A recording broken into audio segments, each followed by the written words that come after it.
আপনার টার্গেট যদি হজ্জের মাধ্যমে সেই টার্গেট না হয়ে যেটা আল্লাহ এবং তার রাসূল শিখিয়েছেন, যে উদ্দেশ্যে এই হজকে ফরজ করা হয়েছে, সেটা যদি আপনার টার্গেটের মধ্যে না থাকে, তাহলে এই হজ বিফলে যাবে।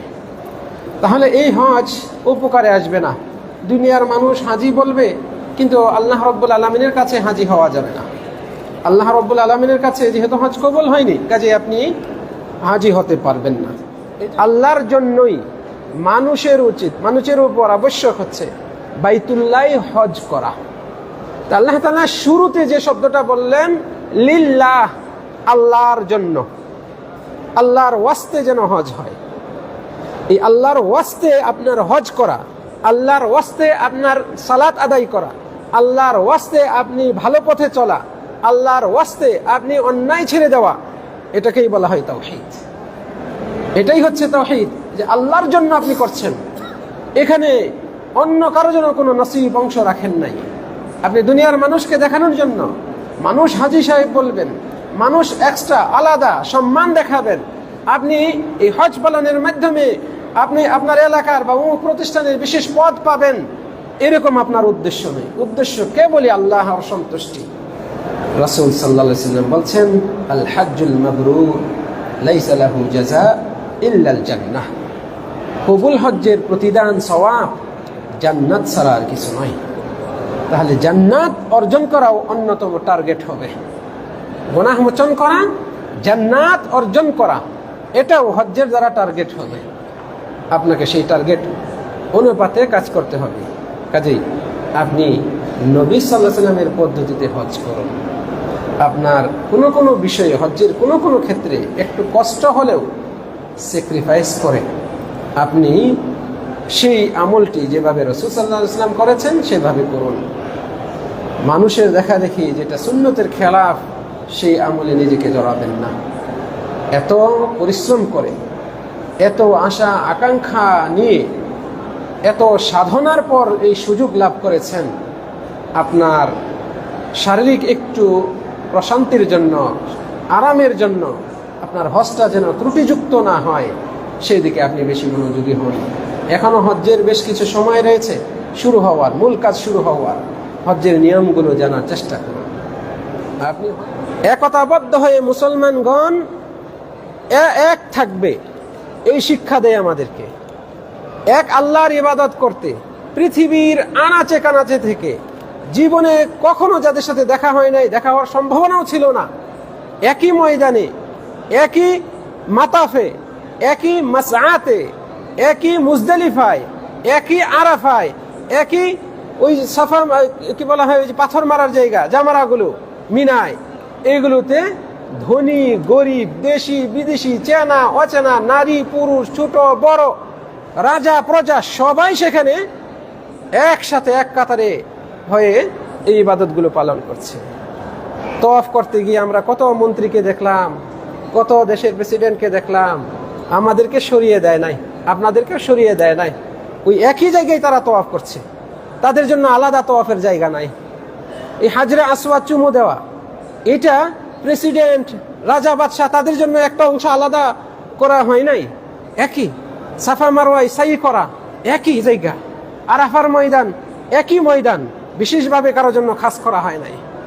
এইভাবে সারা বিশ্ব থেকে আগত মুসলমানদের নানান রকমের, মানে তাদের কি বলা হয়, বর্ণ, তারপরে জাত, ভিন্নতা, উঁচু শ্রেণী নিচু শ্রেণী, ধনী গরিব, এরকম পার্থক্য থাকা সত্ত্বেও সবাই একসাথে এই ইবাদতটি পালন করে। মূলত এর মাধ্যমে আল্লাহ রাব্বুল আলামিন আমাদেরকে শিক্ষা দিচ্ছেন, মুসলমানগণ সবাই যেন ঐক্যবদ্ধ থাকে, তারা যেন একতাবদ্ধ থাকে, সাম্যের পথে যেন তারা অগ্রসর হয়, সাম্যকে ধরে রাখে। এতেই কল্যাণ রয়েছে, এতেই মুসলমানদের জন্য কল্যাণ রয়েছে। যখনই আমরা বিভেদ করব, যখনই আমরা বিচ্ছেদ করব, যখনই আমরা একে অপরকে ঘৃণা করব, তখনই আমাদের ভিতরে দুর্বলতা আসবে, শক্তিহীনতা আসবে, শত্রুদের প্রাধান্য বেড়ে যাবে এবং নানান দুনিয়াবি বালা মুসিবতে জর্জরিত হবে। আসসালামু আলাইকুম ওয়া রাহমাতুল্লাহি ওয়া বারাকাতুহু।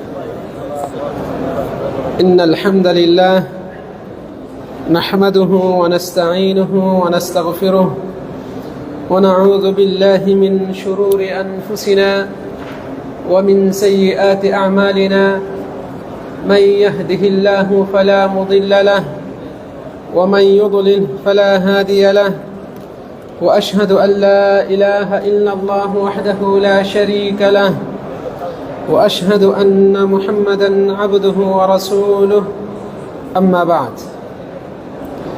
সমস্ত প্রশংসা সমস্ত গুণগান একমাত্র আল্লাহ রাব্বুল আলামিনের জন্য, যিনি পরম করুণাময়, পরম দয়ালু, বিচার দিবসের মালিক, যিনি তার বান্দাদের প্রতি ইহসান করেন, বান্দাদের প্রতি দয়া অনুগ্রহ করাকে নিজের উপর আবশ্যক করে নিয়েছেন।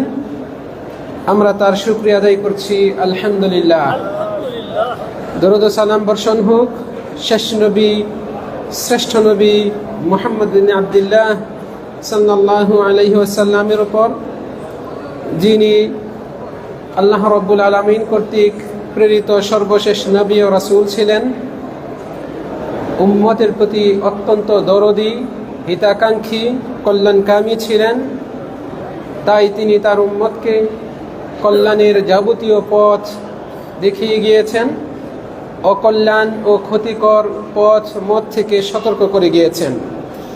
আল্লাহ তাআলা তার উপর, তার পরিবারবর্গ, সকল সাহাবীর উপর শান্তি, রহমত ও বরকত নাজিল করুন, আল্লাহুম্মা আমিন। সম্মানিত বাংলা ভাষী মুসলিম বৃন্দ, আল্লাহ রাব্বুল আলামিনের প্রিয় বান্দাগণ, মসজিদে নববীর ঠিক এই জায়গায় গতকালকে আমরা কবর জিয়ারত সম্পর্কিত আলোচনা শুনেছিলাম, করণীয় বর্জনীয় সম্পর্কে জেনেছিলাম। আলোচনার সর্বশেষ অংশে আমরা হজ সম্পর্কিত আলোচনা শুরু করেছিলাম। আমি উক্ত আলোচনার ধারাবাহিকতায় আজকেও আপনাদের সামনে হজ সম্পর্কিত আমাদের সূচনার আলোচনা উল্লেখ করব এবং ধারাবাহিকভাবে হজ্জের যাবতীয় বিষয়গুলো এখানে আমরা উল্লেখ করব কোরআন এবং সুন্নাহের আলোকে। ওয়ামা তৌফিকি ইল্লা বিল্লাহ। আমরা গতকালকে জেনেছিলাম যে আল্লাহ রাব্বুল আলামিন তার কিছু বান্দাদেরকে হজ পালন করার মতো এই মহান গুরুত্বপূর্ণ ইবাদত পালনের সুযোগ দেন। আল্লাহ রাব্বুল আলামিন তার কিছু বান্দাদেরকে এই তৌফিক প্রদান করেন। সমাজে অর্থ সম্পদশালী হলেই, বিত্তশালী হলেই বান্দা এই সুযোগ লাভ করে, বিষয়টি এমন নয়, বরং আল্লাহ রাব্বুল আলামিনের তৌফিক লাগে, রব্বুল আলামিনের পক্ষ থেকে বিশেষ অনুগ্রহ লাগে এই মহা গুরুত্বপূর্ণ ইবাদতটি পালনের জন্য। আমরা যারা আল্লাহ রাব্বুল আলামিনের তৌফিকে হজ সম্পাদনের সুযোগ পেয়েছি, আমাদের প্রিয় মাতৃভূমি ছেড়ে, আমাদের প্রিয় পরিবারকে ছেড়ে, নিজের ব্যবসা বাণিজ্য চাকরি ইত্যাদি এগুলো ছেড়ে এত দূরের সব সফর করে আমরা এখানে এসেছি হজ পালনের জন্য। আমাদের এই হজ থেকে কি শিক্ষা নেওয়া উচিত, কি অর্জন করা উচিত, মাকাসিদুল হজ কি, হজ্জের লক্ষ্য উদ্দেশ্য কি, হজ পালন করে একজন হাজী সাহেব কি অর্জন করবেন, কি বাস্তবায়ন করবেন, নিজেকে কিভাবে গড়বেন, এই বিষয়গুলো জানা দরকার। এগুলো হচ্ছে টার্গেট, হজ পালনের টার্গেট। আপনি গাছ রোপণ করেন, আপনার টার্গেট থাকে আমি এই গাছের ফল খাবো। আপনি বৃক্ষ রোপণ করে টার্গেট করেন আমি এই করব সেই করব। কারো টার্গেট ওই গাছের কাঠ উদ্দেশ্য হয়, যেগুলো দিয়ে ফার্নিচার তৈরি করবে। কেউ ফল খাওয়ার উদ্দেশ্য করে, ফলে সে নিজ নিজ টার্গেট অনুপাতে ওই জাতীয় গাছ রোপণ করে। আপনার টার্গেট যদি হজ্জের মাধ্যমে সেই টার্গেট না হয়ে, যেটা আল্লাহ এবং তার রাসূল শিখিয়েছেন, যে উদ্দেশ্যে এই হজকে ফরজ করা হয়েছে, সেটা যদি আপনার টার্গেটের মধ্যে না থাকে, তাহলে এই হজ বিফলে যাবে, তাহলে এই হজ উপকারে আসবে না। দুনিয়ার মানুষ হাজি বলবে, কিন্তু আল্লাহ রাব্বুল আলামিনের কাছে হাজি হওয়া যাবে না। আল্লাহ রাব্বুল আলামিনের কাছে যেহেতু হজ কবুল হয়নি, কাজে আপনি হাজি হতে পারবেন না। এই জন্য আমাদের টার্গেট আগে জানতে হবে এবং সেই টার্গেটে পৌঁছার জন্য, লক্ষ্য অর্জনের জন্য আমাদের এই মহা গুরুত্বপূর্ণ ইবাদতটি সেভাবেই পালন করতে হবে। আমরা আজকের আলোচনার শুরুতে এই বিষয়টি জানব, তারপরে হজ কাদের উপর ফরজ, শুরুতুল হজ, হজ্জের শর্ত কি, এই বিষয়ে সংক্ষিপ্ত আলোচনা করব। ওমা তৌফিকি ইল্লা বিল্লাহ। আমরা গতকালকের শুরুর দিকে এই বিষয়ে আলোচনার শুরুতে জেনেছিলাম হজ্জের অন্যতম লক্ষ্য হচ্ছে তাহকিকুল উবুদিয়্যাহ, আল্লাহর দাসত্ব, এটাকে পরিপূর্ণভাবে বাস্তবায়ন করা, নিজের মাঝে এই দাসত্ব অর্জন করা, আমি আল্লাহর দাস, এটা আল্লাহর কাছে প্রমাণ করা, আল্লাহ রাব্বুল আলামিন যা করতে বলেছেন তা পালন করার মাধ্যমে, যা নিষেধ করেছেন সেগুলো বর্জন করার মাধ্যমে। সম্মানিত দিনী ভাইয়েরা, দ্বিতীয়ত আমরা জেনেছিলাম তাহকিকুত তাকওয়া, হজ্জের আরেকটা টার্গেট হচ্ছে, লক্ষ্য হচ্ছে যে তাকওয়াকে বাস্তবায়ন করা, তাকওয়া অর্জন করা। একজন হাজী সাহেব হজ পালনের মাধ্যমে তিনি যে বিষয়টি অর্জন করবেন সেই বিষয়গুলোর অন্যতম হচ্ছে তাকওয়া অর্জন করা, মুত্তাকি হতে হবে। আল্লাহ রাব্বুল আলামিন বলছেন ওয়াতাজাওয়াদু, তোমরা পাথেয় সংগ্রহ করো, ফাইন্না খায়রাজ যাদিত তাকওয়া, কেননা সর্বোত্তম পাথেয় হচ্ছে তাকওয়া। ফাত্তাকুনি ইয়া উলিল আলবাব, হে বিচক্ষণগণ, কাজেই তোমরা আমারই তাকওয়া অবলম্বন করো। আল্লাহ তাআলা আল্লাহর তাকওয়া, আল্লাহর ভয়, আল্লাহ ভীতি, এটা অর্জন করতে বলছে। আপনি যে কাজে যাবেন আল্লাহর কথা স্মরণ করবেন, আল্লাহ রাব্বুল আলামিন খুশি হবেন তো আমার এই কাজে, তাহলে করব। আল্লাহ রাব্বুল আলামিন এই কাজে অসন্তুষ্ট হন, তাহলে এই কাজ থেকে আমরা বিরত থাকব। সম্মানিত দিনী ভাইরা, এভাবে আমরা তাকওয়া অর্জন করার চেষ্টা করব। যে কথা ও কাজে আল্লাহ সন্তুষ্ট হন সেইগুলো করব, যে কথা ও কাজে আল্লাহ তাআলা নারাজ হন, অসন্তুষ্ট হন, আমরা সেগুলো থেকে বিরত থাকব। যা হালাল তা গ্রহণ করব, যা হারাম তা বর্জন করব।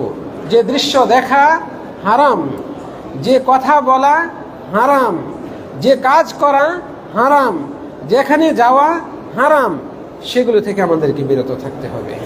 আল্লাহ তাআলা যে কথায় সন্তুষ্ট হন, যে ধরনের আচরণে আল্লাহ তাআলা সন্তুষ্ট হন, সেই কথা, আচরণ, কাজ আমরা করব। এইভাবে আমরা তাকওয়াবান হতে পারি। হজ আমাদেরকে এই শিক্ষা দেয়, হজ আমাদেরকে এই শিক্ষাই দেয়। এই জন্য হজ্জের সময় একজন হাজী সাহেব হজ্জের মৌসুমে হজ করতে এসে ইচ্ছা মতো কিছু করতে পারেন না। তাকে তাকওয়াবান হয়ে চলতে হয়, তাকে পরহেজগার হতে হয়, সচেতন হতে হয়।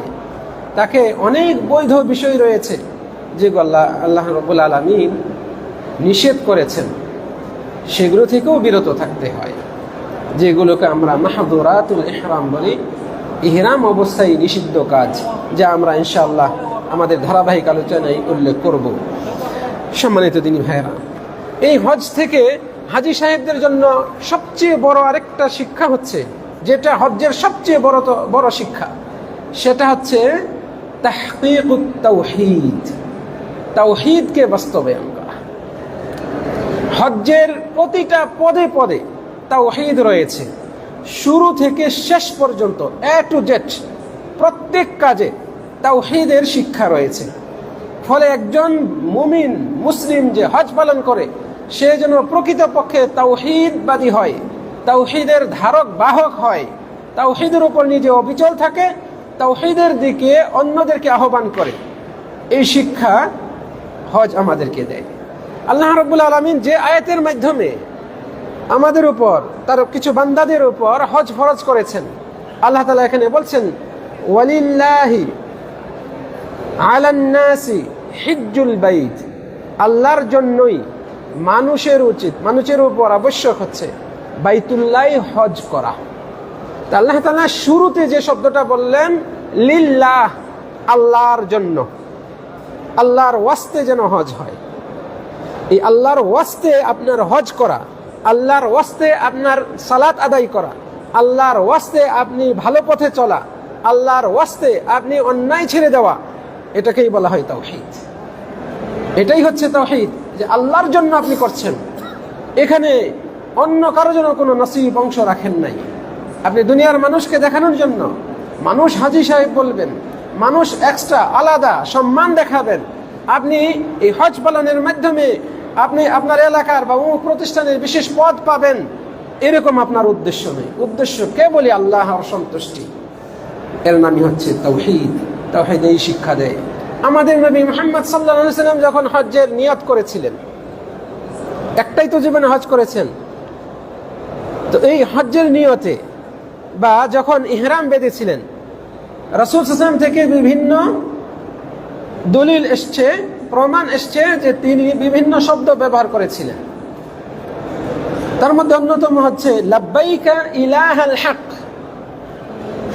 হে সত্য ইলাহ, সত্যের ইলাহ মাবুদ, আপনার দরবারে আমি হাজির, এইভাবে উল্লেখ করেছেন ইলাহাল হক। এই কথার মাধ্যমে রাসূল সাল্লাল্লাহু আলাইহি সাল্লাম তাওহীদের ঘোষণায় দিলেন।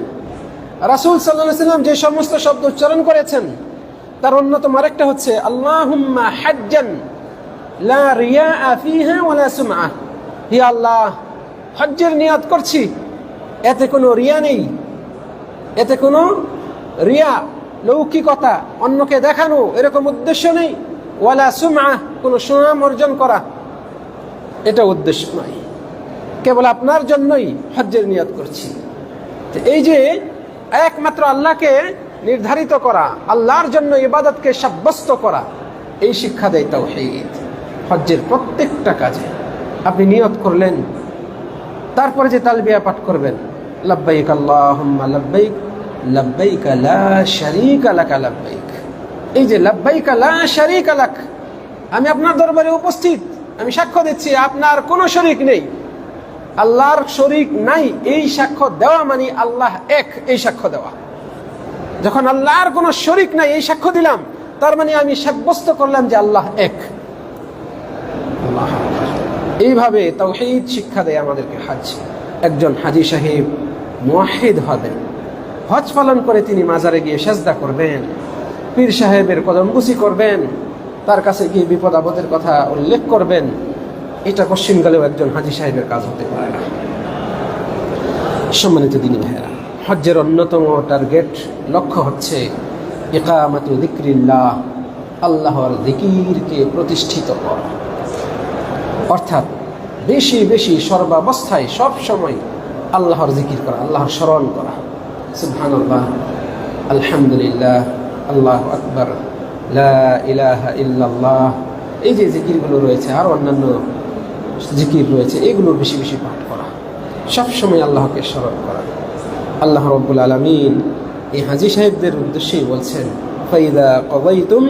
ফাইদা আফাজতুম মিন আরাফাতিন, যখন তোমরা আরাফাত থেকে আসবে, ফিরে আসবে, ফাযকুরুল্লাহ, তখন তোমরা আল্লাহর স্মরণ করো, আল্লাহর যিকির করো, ইনদাল মাশআরিল হারাম, মাশআরুল হারাম, মুজদালিফায় এসে আল্লাহর যিকির করতে থাকো।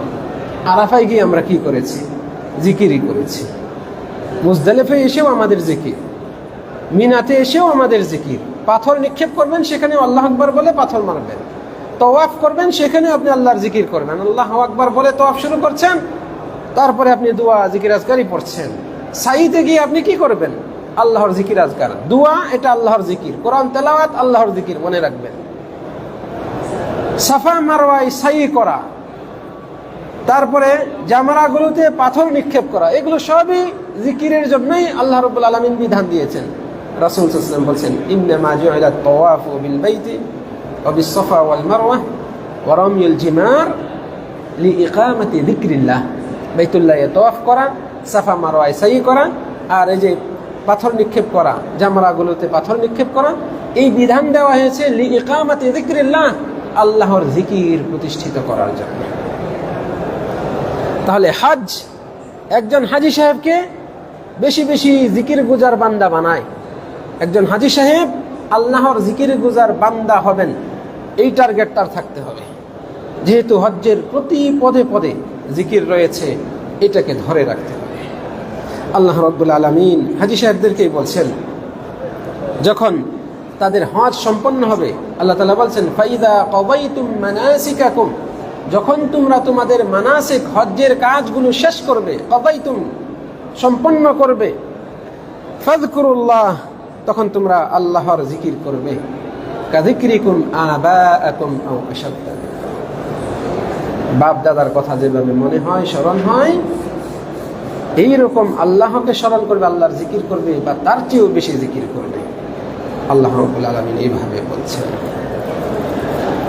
হজ সম্পন্ন হয়ে যাওয়ার পরে জিকির যেন আমরা করি, জিকিরটাকে যেন ধরে রাখি, আল্লাহ রাব্বুল আলামিন এই নির্দেশনা দিয়েছেন। অতএব আমরা এই শিক্ষা নেওয়ার চেষ্টা করব, নিজেদেরকে এখন থেকে করার চেষ্টা করি, সর্বদা বেশি বেশি জিকির আজকারে আমরা নিজেদেরকে অভ্যস্ত করি। সম্মানিত দিনী ভাইয়েরা, হজের আরেকটা শিক্ষা হচ্ছে যে এই হজ আমাদেরকে, হাজী সাহেবদেরকে আল্লাহর নিয়ামতের শুকরিয়া আদায়ে উদ্বুদ্ধ করে।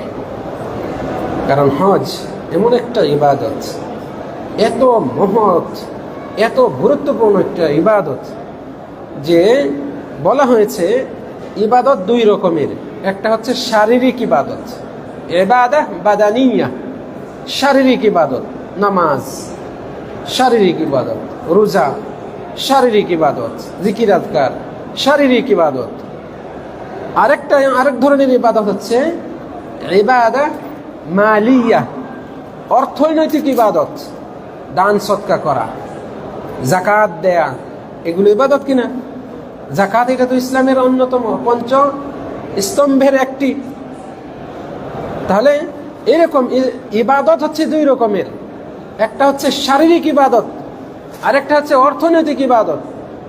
কিন্তু হজ এটা এমন এক ইবাদত যে এটা এই দুই প্রকারকেই শামিল করে, শারীরিক এবং অর্থনৈতিক উভয়ের সমন্বয়ে হয় এই ইবাদত। এই জন্য আমরা আগেই শুনেছি যে ব্যক্তির অর্থ থাকলেই সে হজ করতে পারবে এমনটা নয়, তার শারীরিক সক্ষমতা লাগবে। শারীরিক সক্ষমতা রয়েছে তাতেই সে হজ করতে পারবে এমনটাও নয়, তার অর্থনৈতিক অবস্থা থাকতে হবে।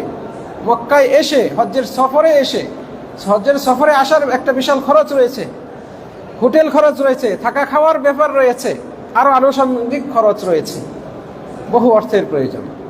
এই দুইটার সমন্বয়ে পালন হয় এই হজ। এই জন্য বলা হয়েছে হজ অত্যন্ত মহা গুরুত্বপূর্ণ, ফজিলতপূর্ণ একটি ইবাদত। আল্লাহ রাব্বুল আলামিন আপনার চারপাশের অসংখ্য মানুষের মধ্য থেকে বাছাই করে আপনাকে এই মহা গুরুত্বপূর্ণ ইবাদত পালনের তৌফিক দিয়েছেন। কাজে আল্লাহ রাব্বুল আলামিনের এই অনুগ্রহ আপনার উপর, এর দাবি হচ্ছে আপনি আল্লাহর শুকরিয়া আদায় করবেন বেশি বেশি। সম্মানিত দিনী ভাইরা, শুকরিয়া আদায় সংক্রান্ত বিস্তারিত আলোচনা আমরা গত সপ্তাহের শুরুর দিকে এখানে করেছিলাম।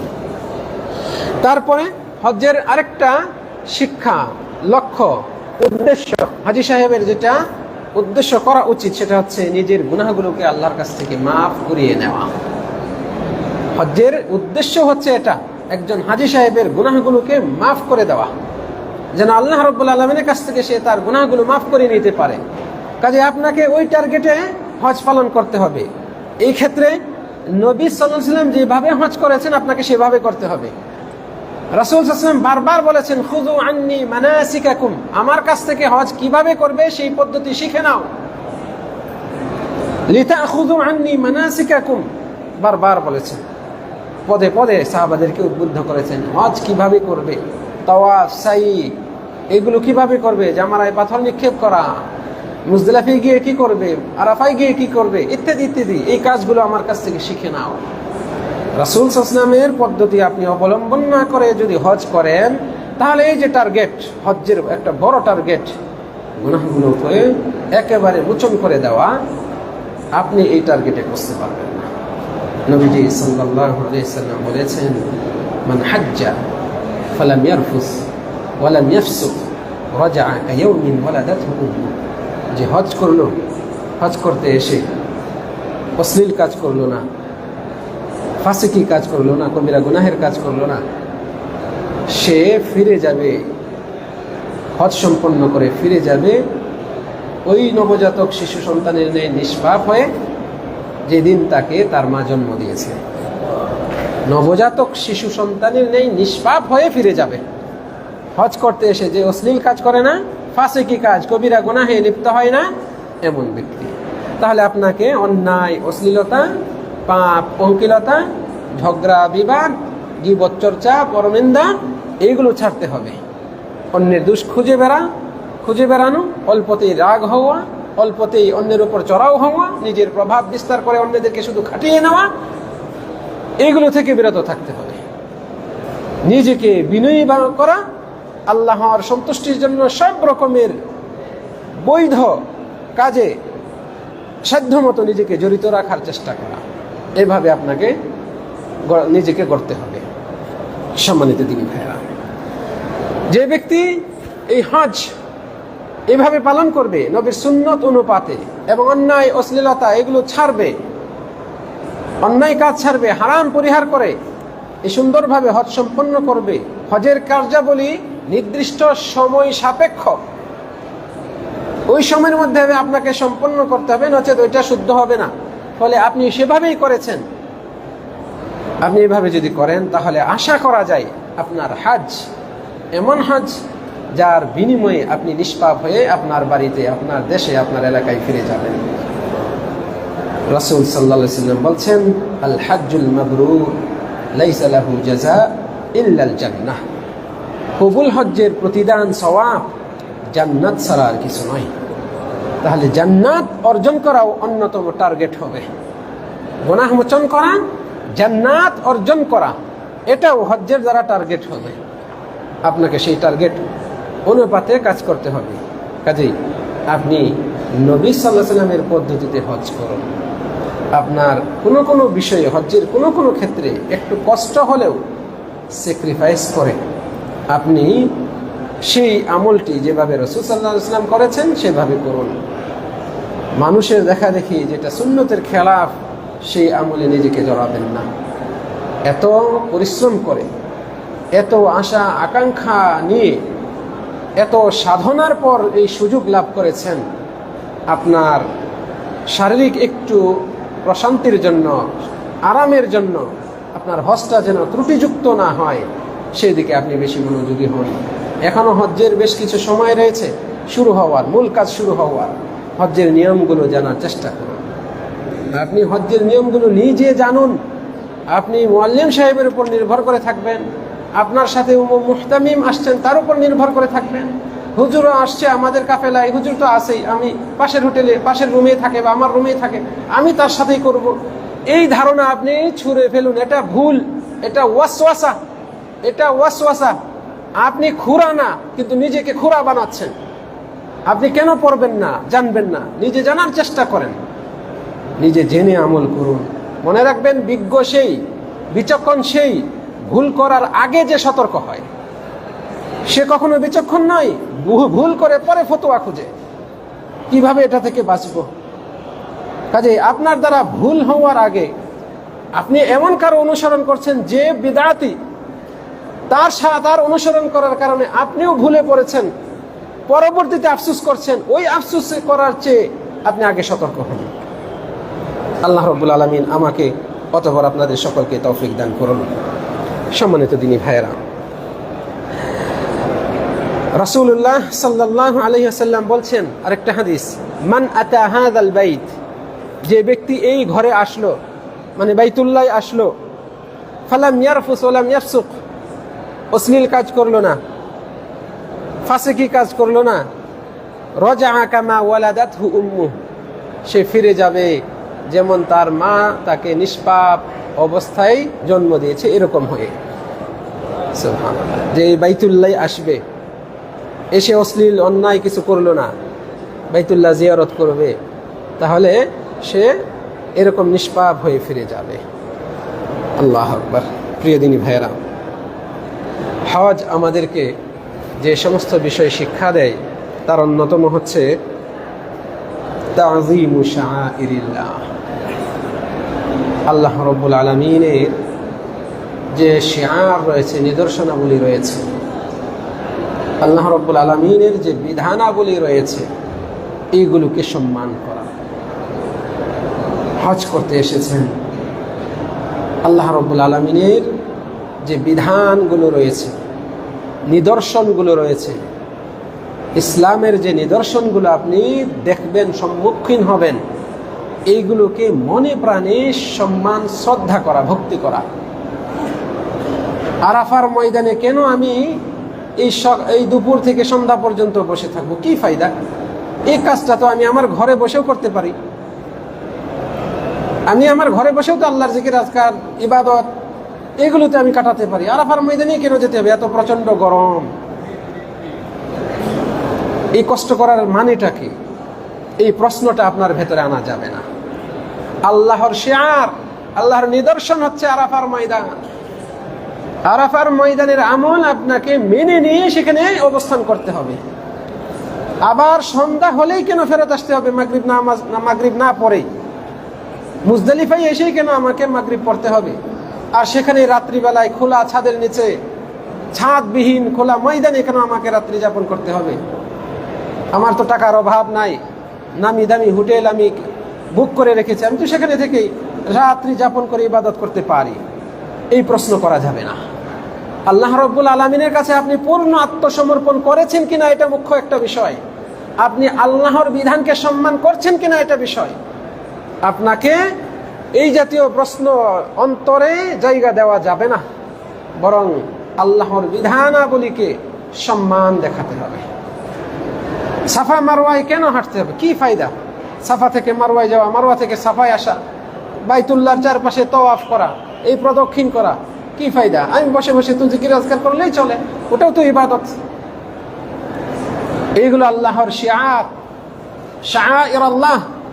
আপনাকে সম্মান জানাতে হবে, শ্রদ্ধা জানাতে হবে, আপনাকে এর প্রতি ভক্তি রাখতে হবে। আল্লাহ রাব্বুল আলামিন বলছেন, যালিকা ওয়া মান ইউআযযিম শাআইর আল্লাহ, যারা আল্লাহর শিয়ারগুলোকে, নিদর্শনাবলীকে সম্মান করে, ফাইন্নাহা মিন তাকওয়াল কুলুব, এটা তো হৃদয়ের, অন্তরের তাকওয়া প্রসূতই হয়ে থাকে।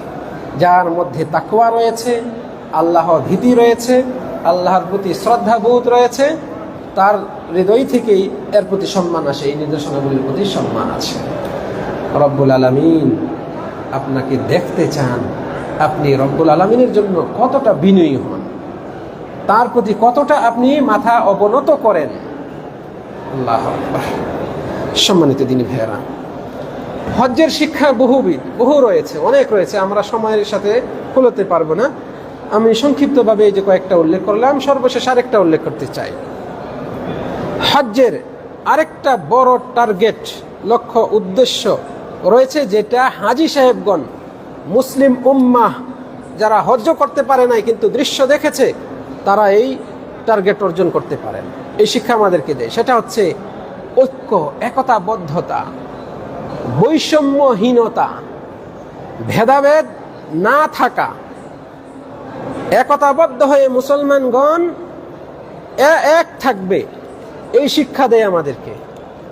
এক আল্লাহর ইবাদত করতে পৃথিবীর আনাচে কানাচে থেকে, জীবনে কখনো যাদের সাথে দেখা হয় নাই, দেখা হওয়ার সম্ভাবনাও ছিল না, একই ময়দানে, একই মাতাফে, একই মাসআতে, একই মুজদালিফায়, একই আরাফায়, একই ওই সাফা, কি বলা হয়, ওই যে পাথর মারার জায়গা, জামারাগুলো, মিনায়, এগুলোতে ধনী গরিব, দেশি বিদেশি, চেনা অচেনা, নারী পুরুষ, ছোট বড়, রাজা প্রজা, সবাই সেখানে একসাথে এক কাতারে হয়ে এই ইবাদতগুলো পালন করছে।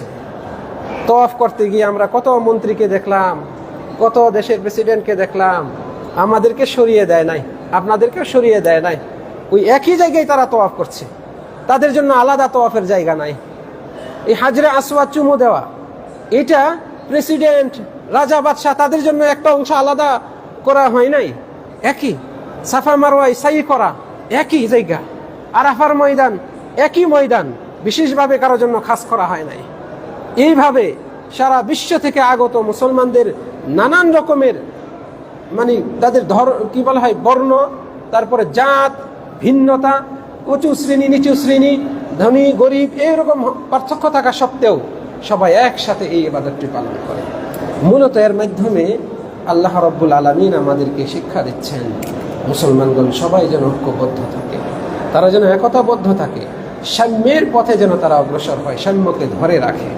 এতেই কল্যাণ রয়েছে, এতেই মুসলমানদের জন্য কল্যাণ রয়েছে। যখনই আমরা বিভেদ করব, যখনই আমরা বিচ্ছেদ করব, যখনই আমরা একে অপরকে ঘৃণা করব, তখনই আমাদের ভিতরে দুর্বলতা আসবে, শক্তিহীনতা আসবে, শত্রুদের প্রাধান্য বেড়ে যাবে এবং নানান দুনিয়াবি বালা মুসিবতে জর্জরিত হবে।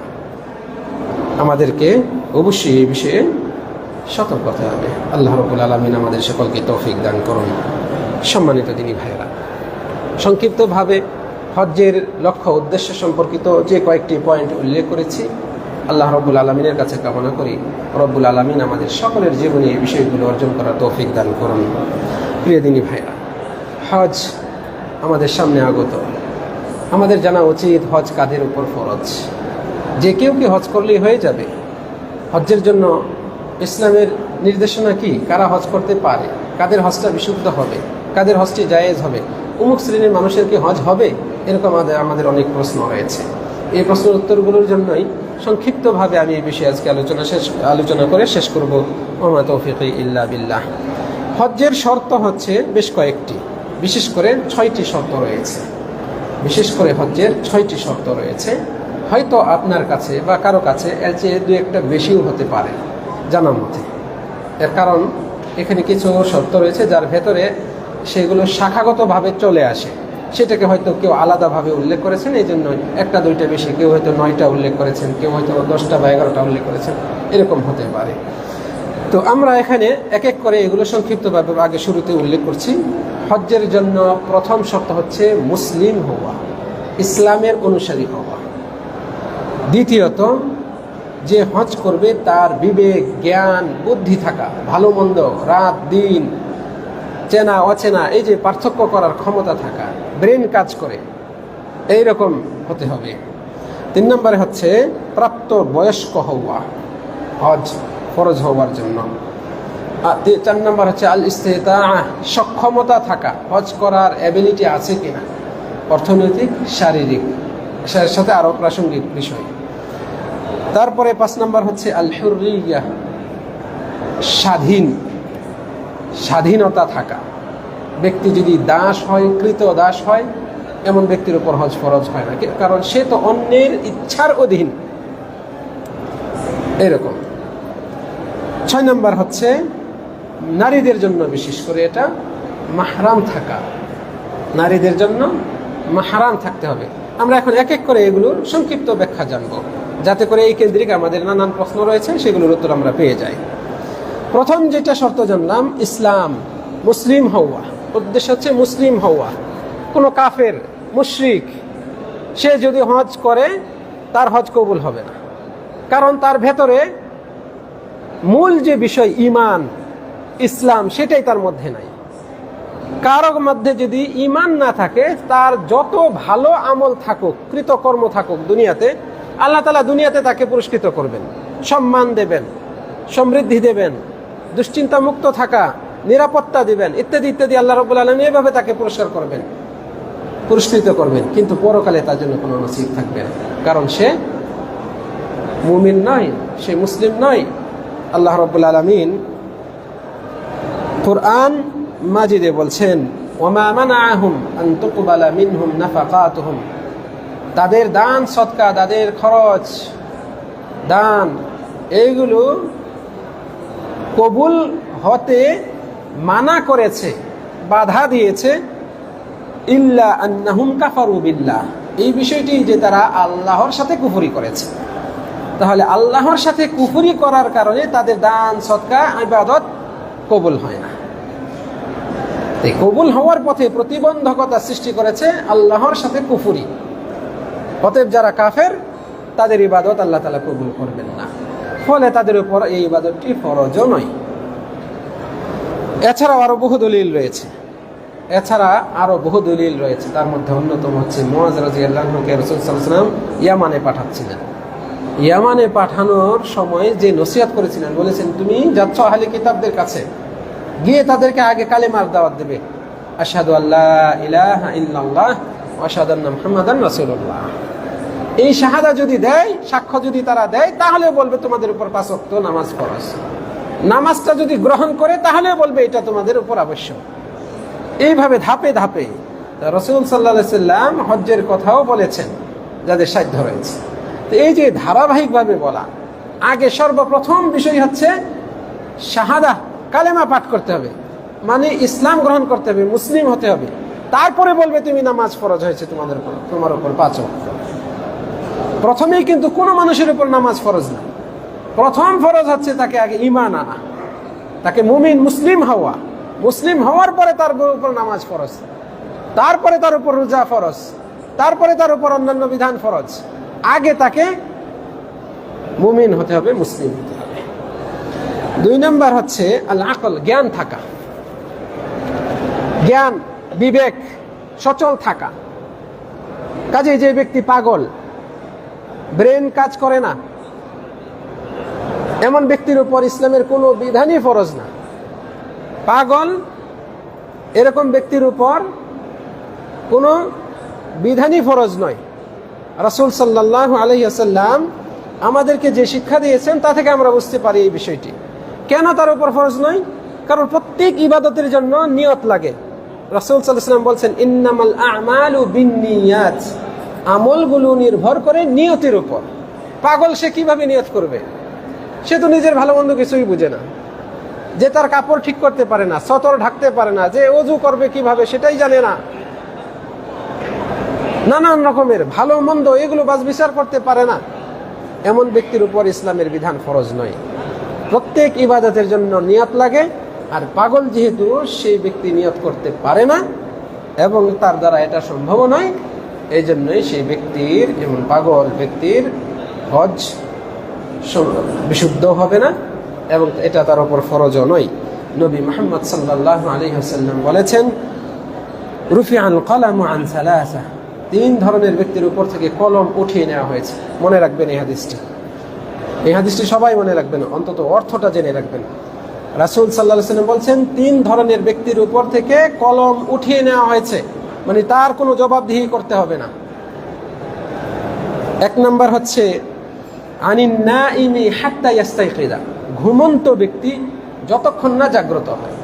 কারণ ঘুমের অবস্থায় তার ব্রেন, সে সচল নয়, সে কাজ করছে, মানে ওই সময় সে কোনো কিছুই করতে পারে না। এই ঘুমকেও এক রকমের মৃত্যু বলা হয়েছে, কোরআন মাজিদেও এটা আসছে। ঘুমটাও এক রকমের মৃত্যু। আল্লাহ রাব্বুল আলামিন রূহ ফেরত দেন, আমরা জেগে উঠি সাথে সাথে। তো ঘুমন্ত ব্যক্তি যতক্ষণ না জাগ্রত হবে ততক্ষণ পর্যন্ত তার উপর থেকে কলম উঠিয়ে নেওয়া হয়েছে।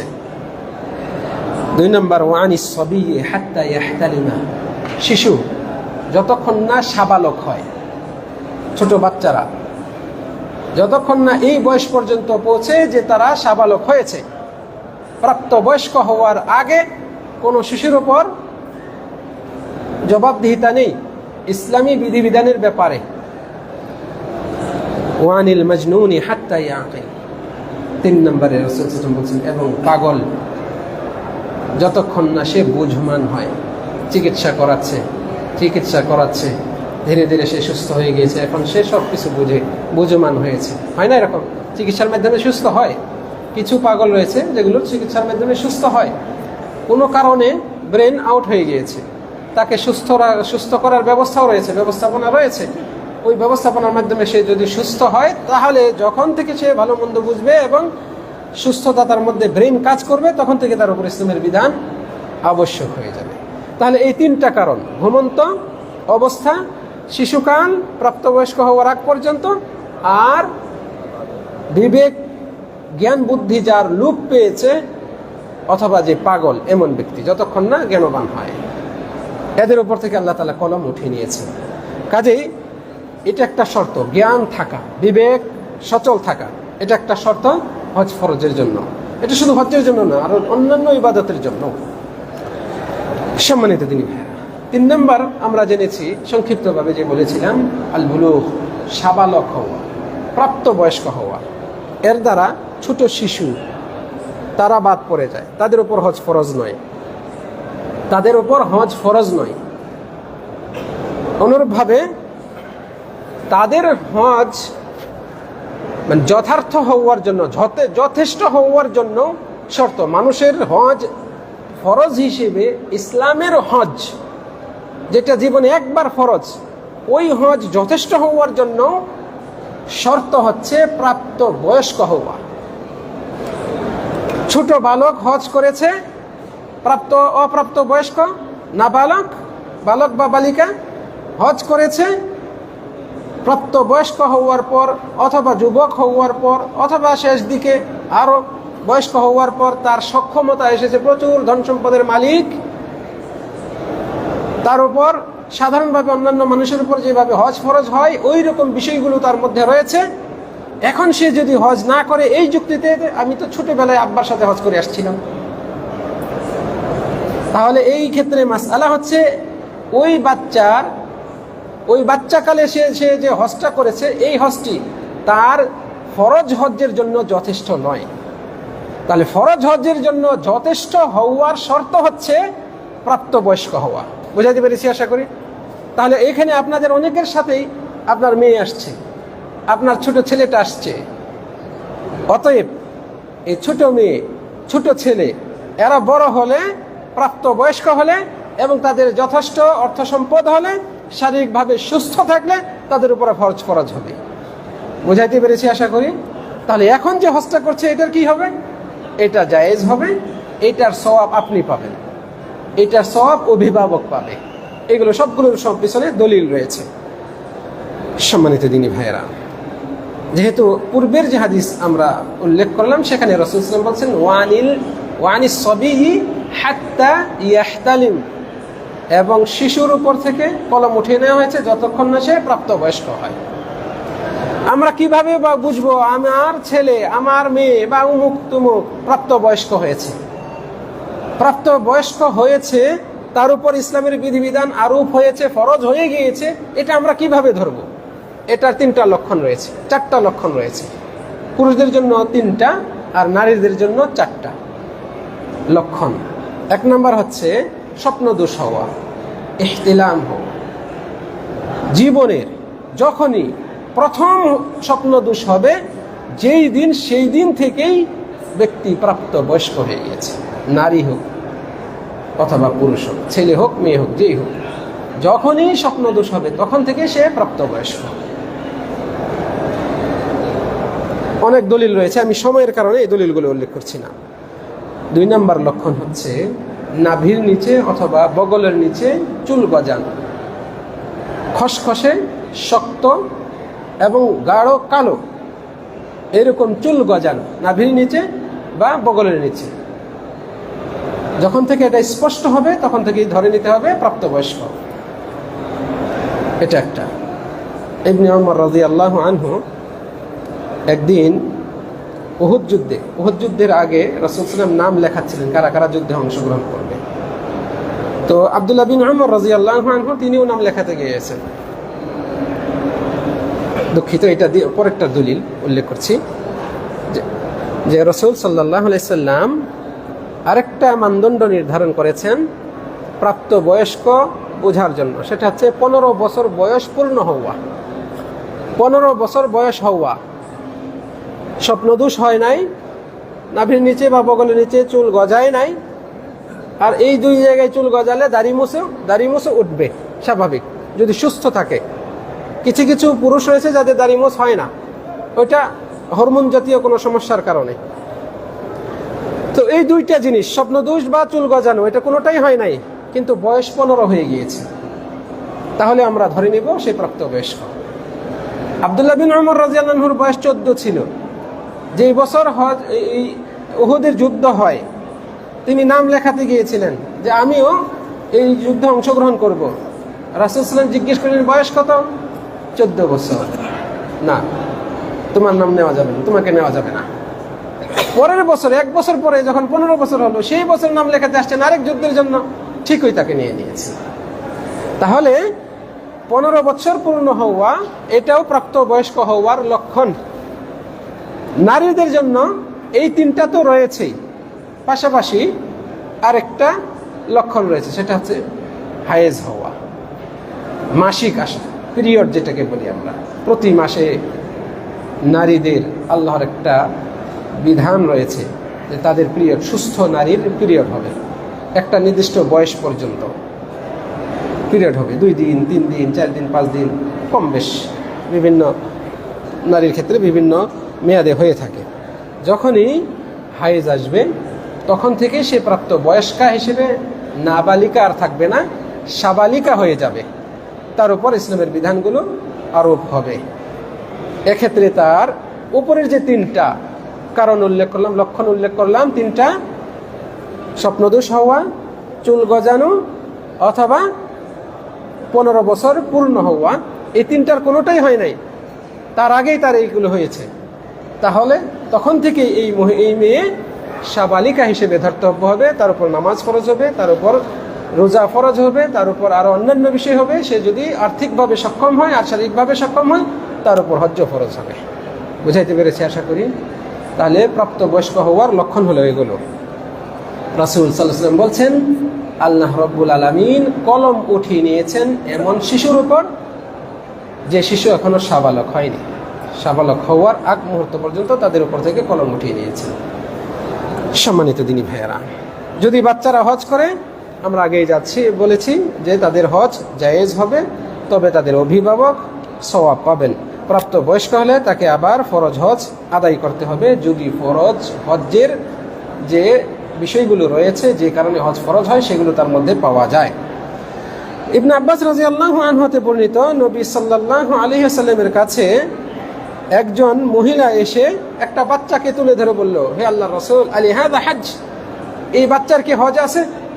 রাসূল সাল্লাল্লাহু আলাইহি ওয়াসাল্লাম বললেন, নাম ওয়ালাকি আজর, হ্যাঁ তার হজ হবে, তবে সওয়াব পাবা তুমি, হবে তবে সওয়াব তুমি পাবা। এরকম আরো অনেক দলিল রয়েছে। সম্মানিত দিনী ভাইরা, এরপরে আরেকটা শর্ত, হজ্জের জন্য শর্ত, 4 নম্বর শর্ত, আল হুররিয়া, মানে স্বাধীনতা।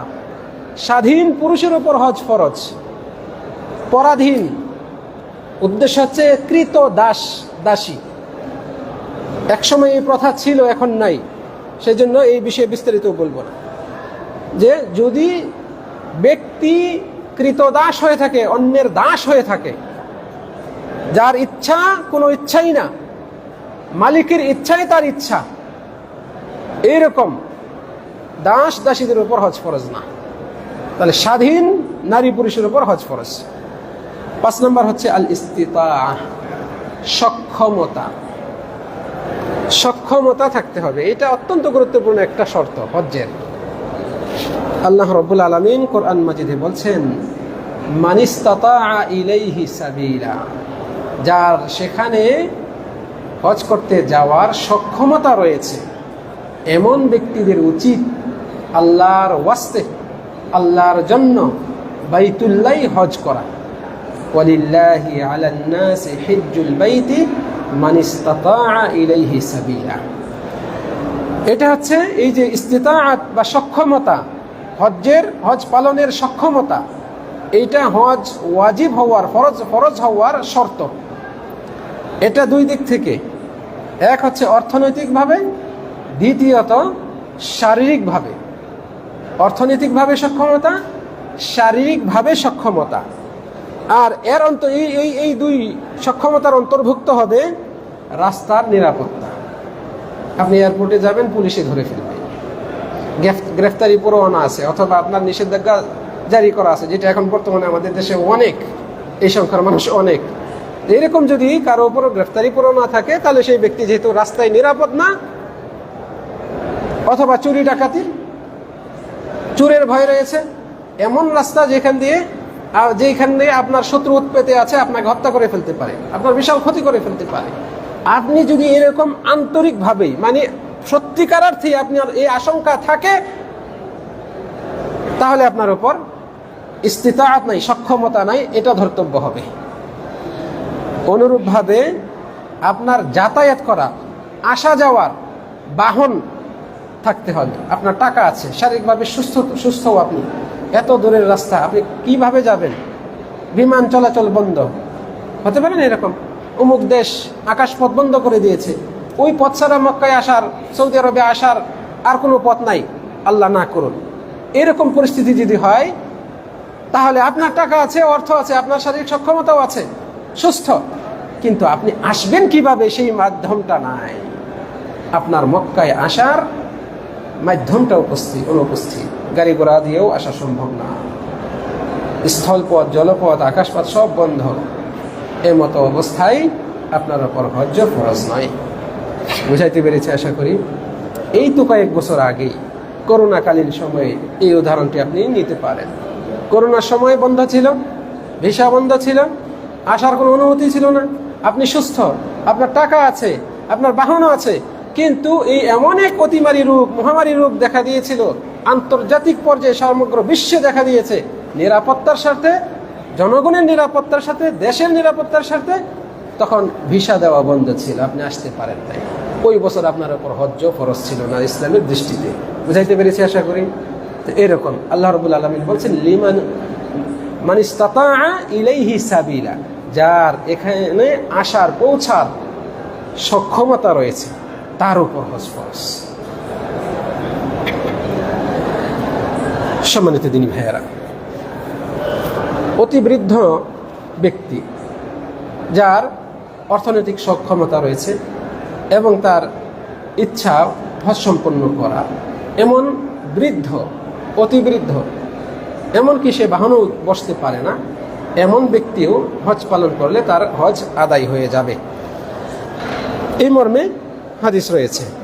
ফজল বিন আব্বাস রাদিয়াল্লাহু আনহু হতে বর্ণিত, একজন মহিলা, খাসান গোত্রের একজন মহিলা এসে রাসূল সাল্লাল্লাহু আলাইহি ওয়াসাল্লামকে বলছেন, হে আল্লাহর রাসূল, ইন্না আবি শাইখুন কাবীর, আমার বাবা খুব বৃদ্ধ, আলাইহি ফারিজাতুল্লাহ ফিল হজ, তার উপর আল্লাহর ফরজকৃত হজ, এই বিধানটি তার উপর আরোপ হয়ে আছে আগে থেকে। ওহু আলা ইয়াস্তাতিউ আন ইয়াস্তাবি আলা যহরি বাঈরিহি, কিন্তু তিনি তো বাহনে বসার সক্ষমতা রাখেন না, বসতে পারেন না, এমন বৃদ্ধ অবস্থায় রাসূল সাল্লাল্লাহু আলাইহি ওয়াসাল্লাম বলছেন, ফাহুজ্জি আনহু, তাহলে তুমি তার পক্ষ থেকে হজ করে দাও।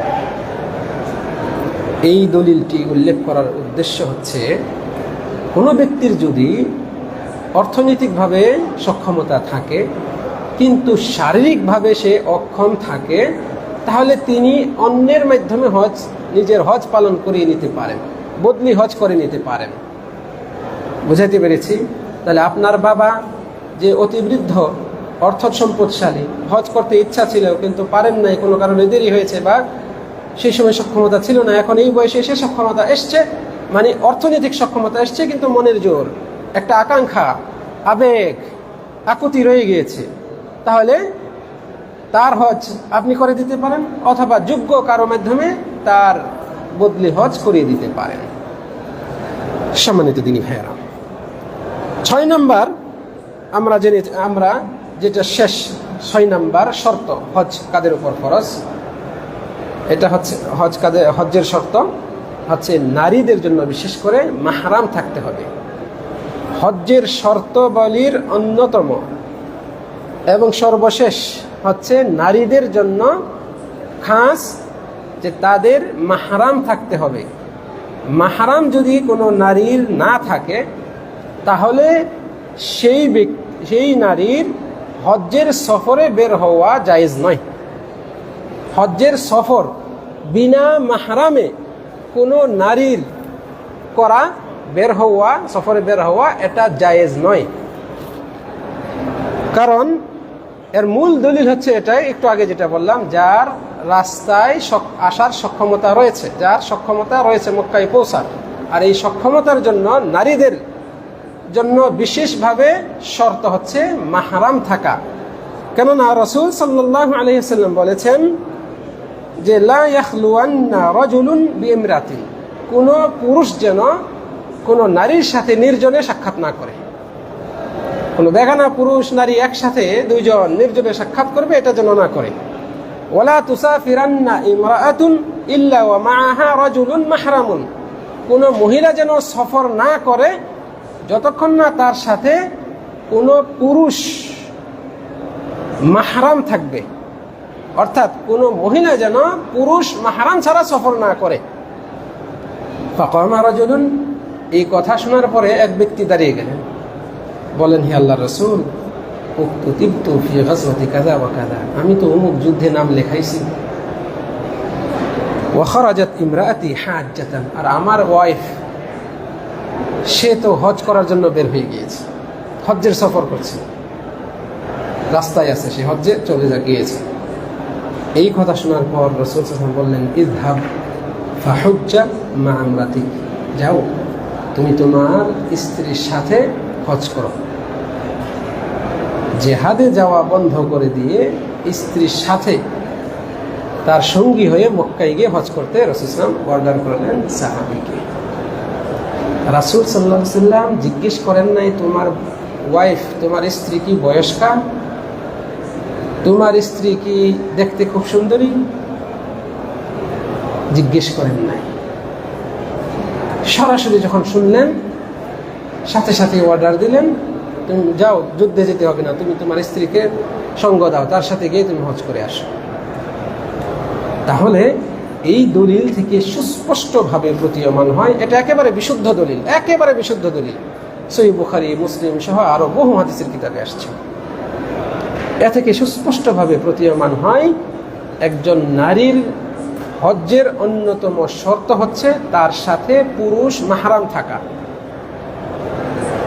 পুরুষ মাহরাম থাকা। সম্মানিত দিনী ভাইরা, মাহরাম কারা?